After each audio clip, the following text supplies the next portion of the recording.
It's time to sit back, relax, and listen to Conversations with Joan. Conversations with Joan will inspire, motivate, and empower you. Live your best life now. Listen, learn, think, and decide.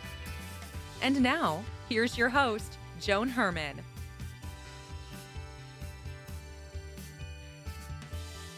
Welcome to Change Your Attitude, Change Your Life's Conversations with Joan. I'm Joan Herman. Thanks for tuning in. Conversations with Joan focuses on topics that are important to your life, from health and wellness to professional development to personal well-being. Change makers join me to share their insights, tips, and strategies so you can thrive and live your best life now. Thank you for taking time for yourself, and thank you for letting us be a part of your life. Now, let's start talking. According to today's guest, Madi Murphy, we each have the ability to flex our supernatural powers in order to reach our highest potential. She joins us to talk about how we can tap into the cosmic zone to achieve what we want while leaving our comfort zone. Madi is the co-founder of CosmicRX and author of the book, In the Cosmic Zone, Embody the 12 Astro Archetypes to Unleash Your Genius and Activate Your Authentic Self. Madi has been featured in Vogue, the New York Times, Oprah Magazine, and Marie Claire. Welcome, Madi. Thank you so much for joining us. Thank you so much for having me here. I'm very excited. So, Madi, let's begin with a basic understanding of what it is we're going to be talking about today. When you're discussing a cosmic connection, what does that mean? Such a good question. And it might sound, a little bit harder to wrap your head around, but I think everyone listening has experienced this at some point in their life. It is just that feeling when you are connected to something bigger than yourself, while also being connected deeply to that place within yourself where you feel like you're in your truth, where you're in alignment, and you're really just kind of flowing, like surfing, the wild waves of life. And to me, that is one of the best experiences, because I truly believe that we are spiritual beings in human bodies here on earth. But, sometimes we kind of lose that connection. And that's when I think life gets a little bit black and white, gray, or numb. So helping people come back to that place of cosmic connection is just one of my mission statements and my greatest joys in life. So you just said that most people have experienced something like this. Would you go so far as to say that we all have supernatural powers? I would. I 100% think that every person, every human alive on this planet right now, you listening to this, has some sort of superpower, some sort of magic, some sort of connection to, some kind of divine source energy.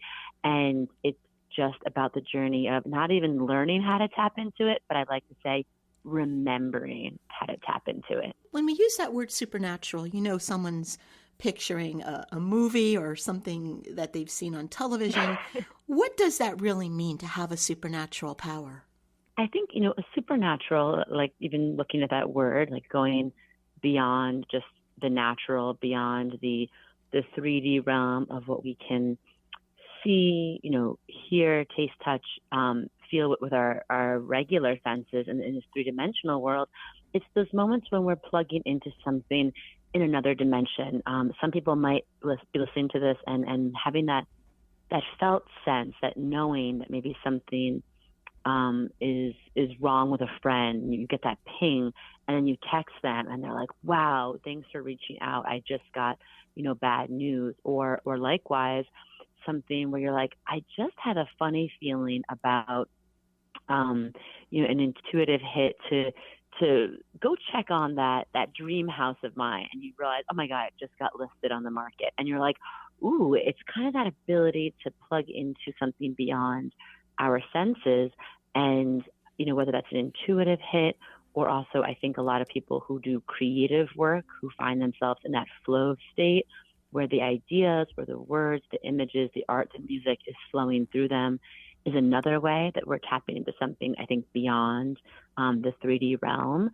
And also just, this might sound like, my inner hippie talking, but I think any time that we tap into our heart space and our ability to really tap into that place of truth and love, we're doing something supernatural, because I think to love and be loved is a reminder that we are held and we're part of something much bigger than we might always just be able to understand and digest with again. I think a lot of people live their lives the way I used to. You know, we have our head down and blinders up, and we're just in going forward mode and not really paying attention to anything that's going on around us. But once I started to become more mindful of what you just described in my own life, and I started to pay attention to that intuitive knowing or those ideas like maybe I should do this or that, it really is remarkable how often that happens when you become mindful of it and pay attention.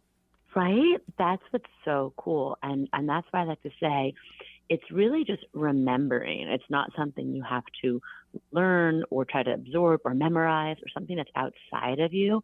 It's something that's right there if we just slow down, pay attention to it, cultivate it, prioritize it, but it's right there already within you. And a lot of your work has to do with astrology. So can you just give us a basic 101 on what astrology is and why we should pay attention to it, how we can bring it into our lives? Perfect. So astrology, in breaking down even in the word astrologos, it's the wisdom within the stars. And, I think astrology is such a helpful tool. One, it's ancient. It's been used for thousands of years to help people understand, not in a predictive or fortune-telling way, but it's been used to help us understand phases and cycles within human life. And we could see this even in the most mundane circumstances. I live in a beach town, Montauk, New York, and the fishermen work with the moon cycles to plan their fishing expeditions, or biodynamic farmers work with the moon for their crops. So there's a certain wisdom in this cyclical nature of the stars that we can look to. And I also think that there is in the astrologos, the wisdom of the cosmos, just this beautiful remembrance, again, that we are celestial bodies in ourselves and that we are connected to something much bigger. And when we can, like what you said, stop, having our head down and turn our head up to face the cosmos, it's like the cosmos turn to face us and say, like, welcome home, child. We're so happy that you remembered that you are made of star stuff, right? Like you are made up of the same things of the galaxy. You're connected to the sun, the moon, the stars. And now that you're turning to do that, it's like you're saying, I'm ready to have a relationship with my higher self. And then in really practical terms, I'm a Virgo. We'll talk about that.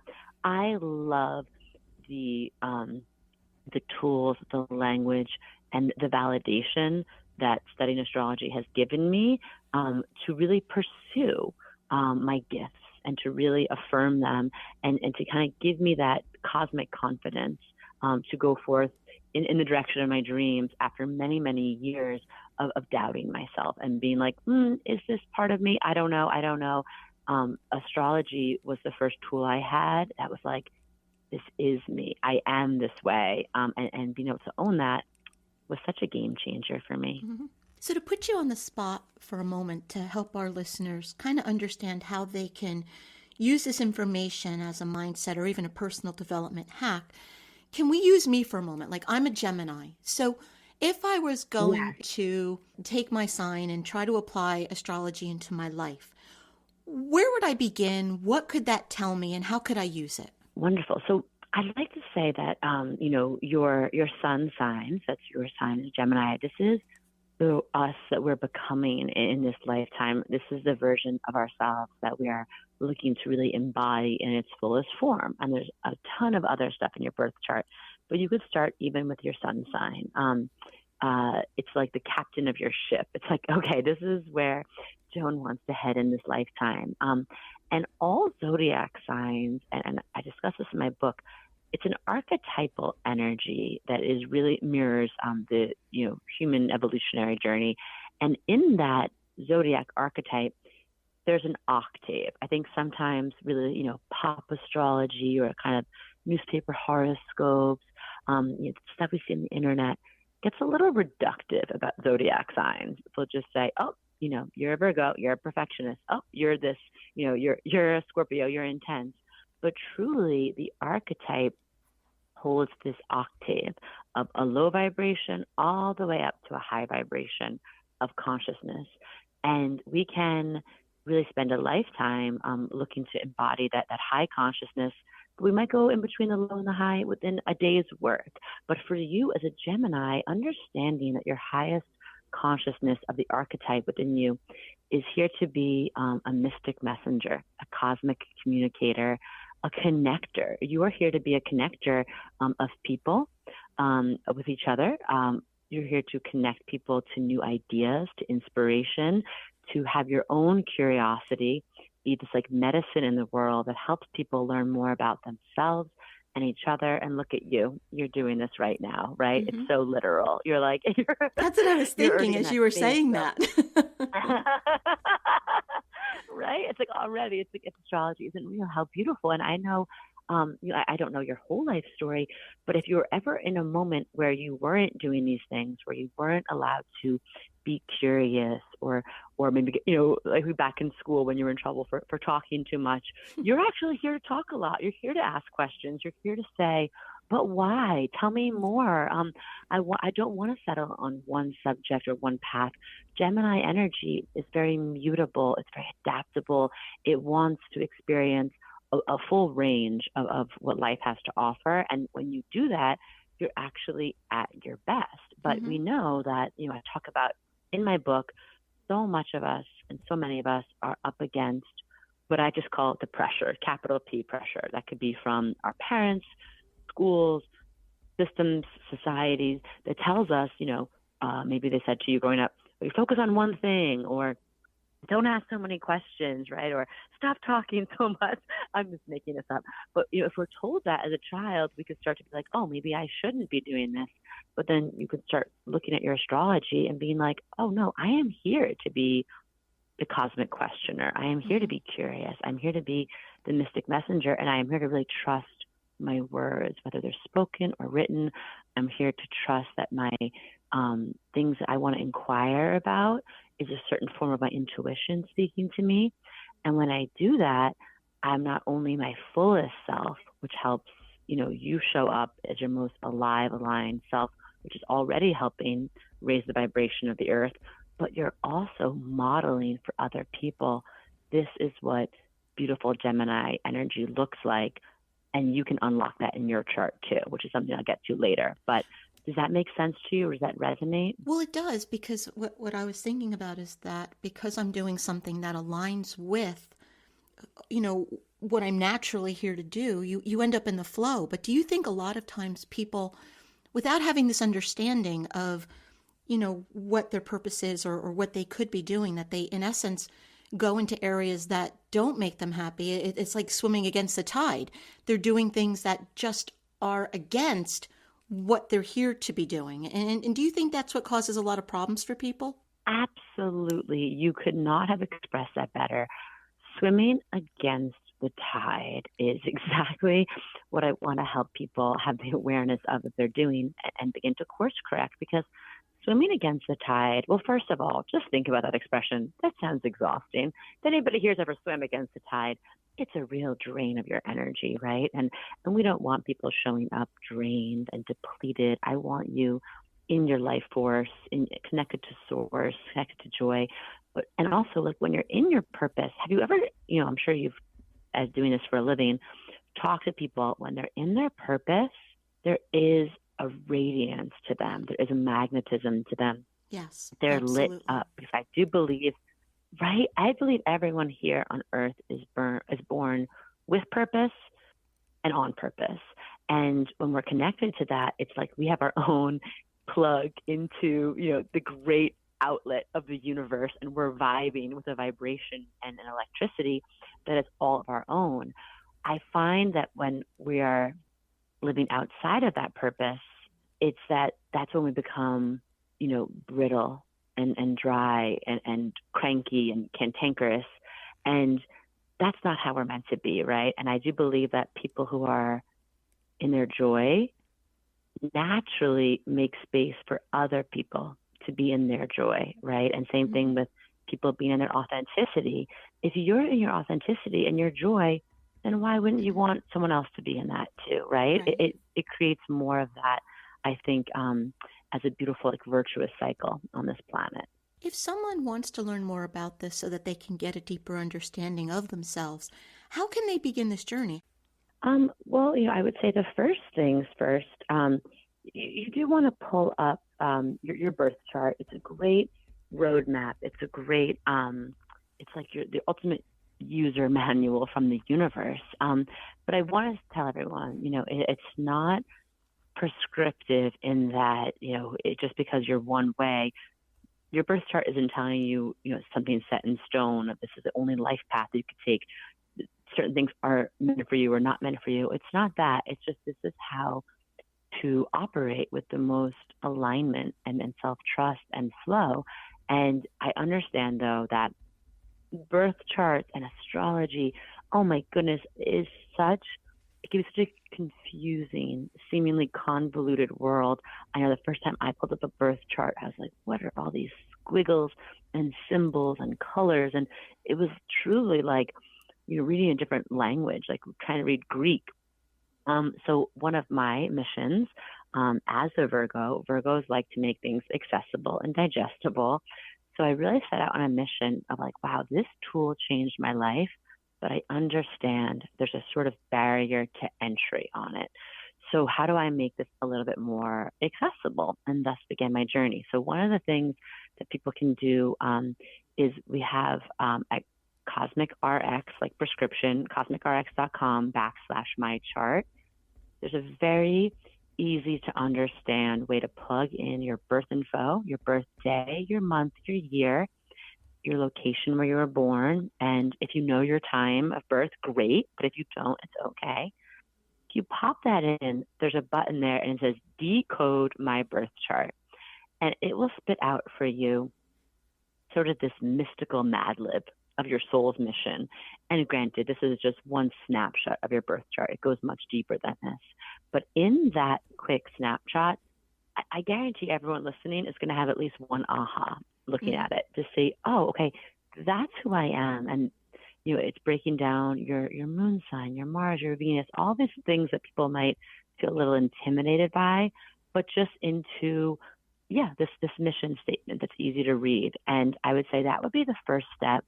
And really, though, it's a journey. Going on your birth chart journey will take you a lifetime of beautiful things to discover. Pairing with that, this book that I wrote, In the Cosmic Zone, I think what I love the most about it is if you're an advanced astrology student, you've been studying this for decades, you can still get something out of it, because I'm really sharing how to work with astrology in a really embodied way and combining tools from shamanic medicine to mindset work to doing personal rituals and wellness hacks. But also, if you just read one chapter about your sun sign and you're just completely new to astrology, have never looked at your chart, don't understand anything besides just, okay, this is the time of year I was born, what does this mean? I think it'll open up the beginning of a beautiful relationship with you, because I am a big believer that, again, like I said, when you turn to face the cosmos turn to face you. So just by someone being like, I want to pull up my chart on this CosmicRX website, or I just want to read one chapter about myself and my sun sign to get to know myself more. It's kind of like then the path starts to appear in front of you, and the next tool might arise, the next teacher might arise. Does that make sense to you? It does. And, as you were talking about that, I was thinking, when we have our high school students and we do these assessments to try to help them figure out what they want to do in life, I wish they would incorporate something like this into that pre-planning. Because, after listening to you, I think it can really give us an idea of the types of careers that are better suited for us than others may be. You are so right. I think that is, if I was going to, take this to the next level, I would love to try and get this into schools, because someone like myself and someone listening might identify with this, but I was always a really good student, don't get me wrong, but I didn't totally relate and resonate with traditional schooling or traditional career paths. I think I was a good student just because I liked learning, and I had a little bit of like perfectionist syndrome of wanting to get those, straight A's. But when I would take those career assessments, I just felt so overwhelmed or in a place of self-doubt, or the things that would spit back at me. I was like, I don't want to do that. And then, when I graduated college, I never really landed on a major that felt like me. And when I graduated, I watched all my friends, go into teaching, going into law, going into medicine. And I just felt so like not resonant with any of those fields. And there's nothing wrong with them. They're beautiful, like acts of service. But for me, it was just like uncomfortable. I couldn't find something that fit. But I also knew I wanted to do something very meaningful where I could help people. And my mom actually did, have me go to this place, Johnson O'Connor, to take all these aptitude tests, figure out what were my strengths. And I threw a lot of things at the wall, but it wasn't until I had my first birth chart reading as an adult. And really one of the things that was told to me was, you're here to bring spirituality and spiritual tools and ancient wisdom to earth for your career. And until that moment, I didn't even ever take that into possibility. I was like, there's just no way. I'm interested in these things, but there's no way I can make a career out of this, right? But it was something that really was very crystallizing and very clarifying and very confidence giving about that moment. Something about someone you barely know sitting across from you and interpreting that from your birth chart, it felt like, oh, okay, like that was what I needed. And that's why I also call your chart your planetary permission slip. Because all of a sudden I was like off to the gates running. But I would love for people, younger, children, teenagers, people in college, to have access to this and to feel really seen and to really understand that you might not have that traditional career path, or you might be having multiple things you're interested in, or you might just be needing that, like I needed that confidence boost from someone else, really seeing like the full vastness of who you are, and just saying like, yeah, this is not made up in you. This is something really real, and this is what you're here to do. Well, it's funny because when you described me as a Gemini and what my purpose could be, it's funny to know that when I went into college, I went in as a math major because I could do math, and I hated everything about it for 2 years until I switched to communication. So had I known that earlier, I might have made a different choice. Oh my gosh, that's so funny. And that's a great point. Just because you're good at something, and that's part of what your gift set is, obviously things you're good at. But just because you're good at something, sometimes we confuse and conflate, right, our aptitude with our purpose. And you're like, okay, I'm good at math, and that's a great skill to have, but that doesn't have to be like my whole identity. And now, thank God for all of us, everyone listening to your show, that you made that realization, right? That you're like, oh, communications is what lights my soul on fire. So, Madi, in your book, you write about 12 Astro Archetypes. Can you tell us what they are and maybe share a little bit about one or two with us? Absolutely. So, in astrology, we have the 12 zodiac signs. So if you look at your birth chart, if anybody's ever pulled it up, it looks like a big pizza pie in the sky, and it has these 12 slices. And the way the night sky is divided up is there's these 12 zodiac signs, each of them associated with a constellation. So you as a Gemini, what essentially that means is that when you were born, the sun was aligning with the zodiac, the constellation of Gemini. And so what's the cool thing that I always like to remind people about, the first thing when we get into astrology, what I love about it is it reminds us that we are wholly unique, but also we're all made up of the same ingredients. So there's no one here who's more equipped or has a certain competitive edge over you. If there's something that you want to do or embody or experience, you have all these 12 archetypes within you. So the first one is Aries. And Aries archetype is the warrior, the savior, the heroine, the hero, this very fiery initiatory energy. and it's the first sign of the zodiac. So it's that trailblazing energy. And in my book, I understand that sometimes archetypes are hard for people to wrap their mind around.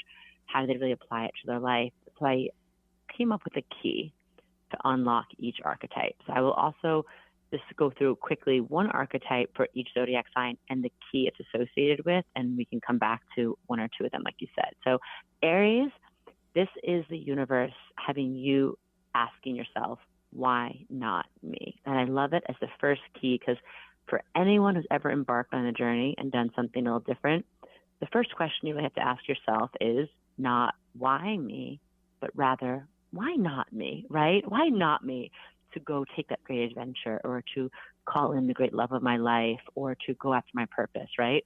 Why not me? The second archetype is Taurus energy.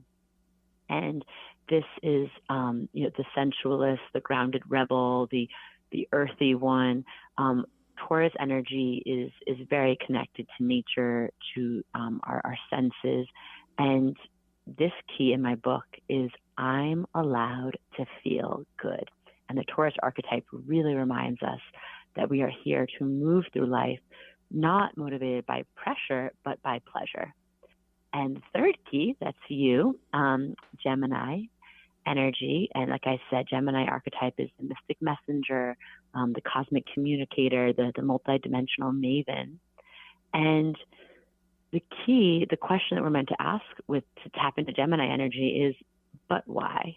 But why? To question things. Gemini energy really wants us to turn things on its head, to be curious. And that leads into the fourth key, which is Cancer. And Cancer is the cosmic mama. It's the nurturer. It's the caretaker. It's the deep feeler of the zodiac. And this key, which is, as we're about to enter Cancer energy here, it's a beautiful time to say to ourselves, I need what I need. And this is always something that for all of my fellow, light workers and healers and caretakers, this is a big one for them, to just be able to own their needs, right? And understand that it's not selfish to need something. It's actually quite healthy and helps us show up for other people more. And that leads into the fifth key of Leo, the performer, the cosmic creatrix, the radiant regal one. And this key is all about I need to be seen. All of us have a part of us within ourselves that wants to be witnessed, that wants to play, that wants to perform, that wants to be seen for our authentic self. And that leads into the sixth archetype, the sixth key, Virgo, the sovereign one, the pragmatic priestess, the boss witch of the zodiac. And this sixth key is, to unlock it, it's practice makes magic. And I love this because sometimes Virgo can be associated with being a perfectionist, but truly Virgo's at its best when they're here to be of service, and to remember that you never start at something being 100%, skilled at it. You have to start somewhere, but only in that practice do you make magic. The seventh key is Libra.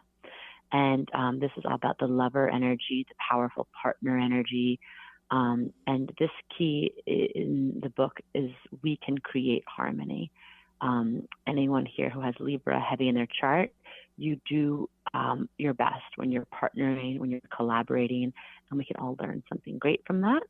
The eighth key is Scorpio, eighth archetype. This is all about the alchemist, the phoenix rising from the ashes, the investigator. And this key is a very powerful, deep one. It's I will not be shamed. And this is about how do we show up for our lives full, unafraid, and really in our power. And the ninth key is associated with Sagittarius energy, the adventurer, the expander, the visionary. And for all of us in the Sagittarius energy, we plug into this concept of experience is my inspiration. Life is meant to be lived, and our experiences hold such a wisdom from us, for us. And the 10th key kind of leads into that, which is Capricorn. The 10th key and the archetype of Capricorn is the wise way shower, the mystical mentor. And this energy teaches us about my life is my legacy. And I'm really here to lead with integrity. I'm here to build something that lasts. And that takes us into a very relevant archetype of Aquarian energy. We are in the Aquarian age right now, and the 11th zodiac sign of Aquarius is all about the revolutionary, the innovator, the change maker. And this key in the book is about the future is ours. And we're here to dream, weave, and imagine a better, more inclusive, more harmonious future for all, but it starts with us. And then the last and final archetype is Pisces. It's the 12th sign. It completes the circle. And Pisces is definitely one of the dreamier, more spiritual signs of the zodiac. And the archetype may be the mystic, the dreamer, the believer. And in my book, this is the archetype that's associated with I trust. And this sign teaches us so much about leaning back and trusting in something bigger than ourselves, and sort of allowing ourselves to believe in magic and tap into healing and ease and flow. And that's what really carries us along the currents of the cosmic zone. So that's the full, I know a lot of information, but that's the full wheel of archetypes. I want to just jump in on one of them. You mentioned that we are in the age of Aquarius now, and we hear a lot about that. Mm-hmm. Does that mean that we are in a time of spiritual awakening? 110% we are. And I think what's cool is that the spiritual awakening, there's several different schools of thought on this, but I believe, again, according to astrology, 2012 was a moment of where we moved into, in astrology talk, Neptune and Pisces, which was a big awakening of like, oh, right, we're moving from the head space to the heart space. And we've been in the headspace as a civilization for essentially hundreds of years. And that was kind of the beginning, like the prerequisite to kind of drop into the heart space.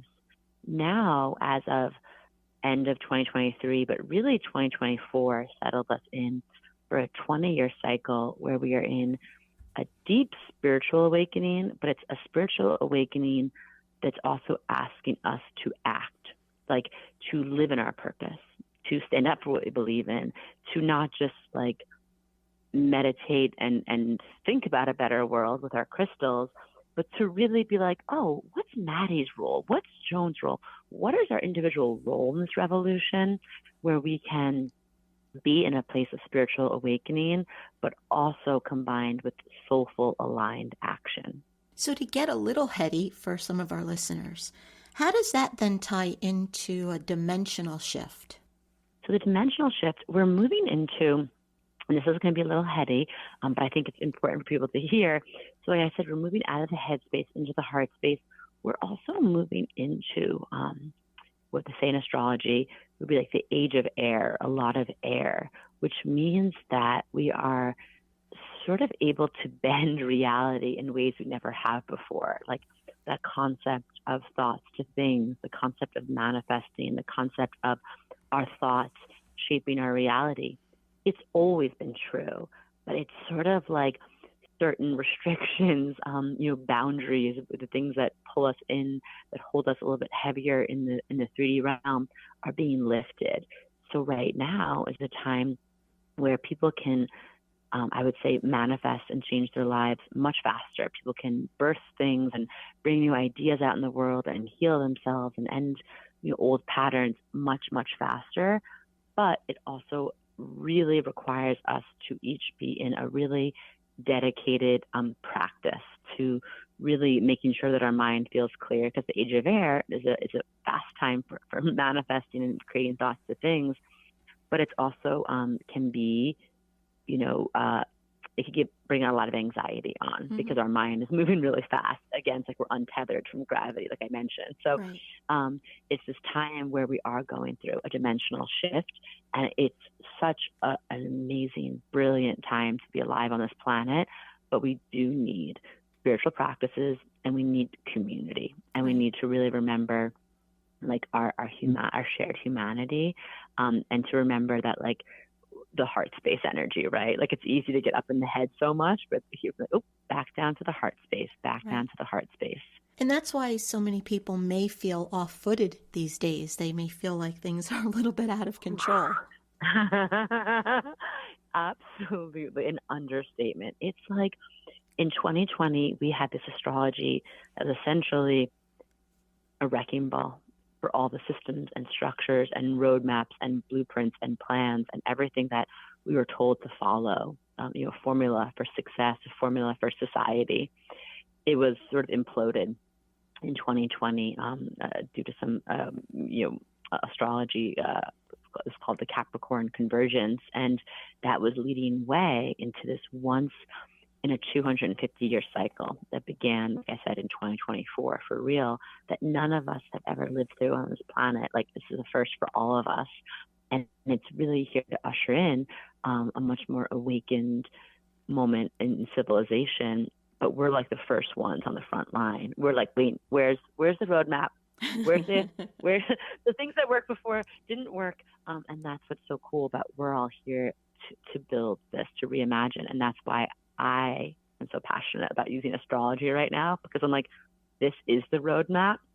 It's like it's like creating the roadmap for a place of working with the alignment within ourselves and authenticity, because it's not coming from like the outside world anymore. And I think we all feel that, right? Mm-hmm.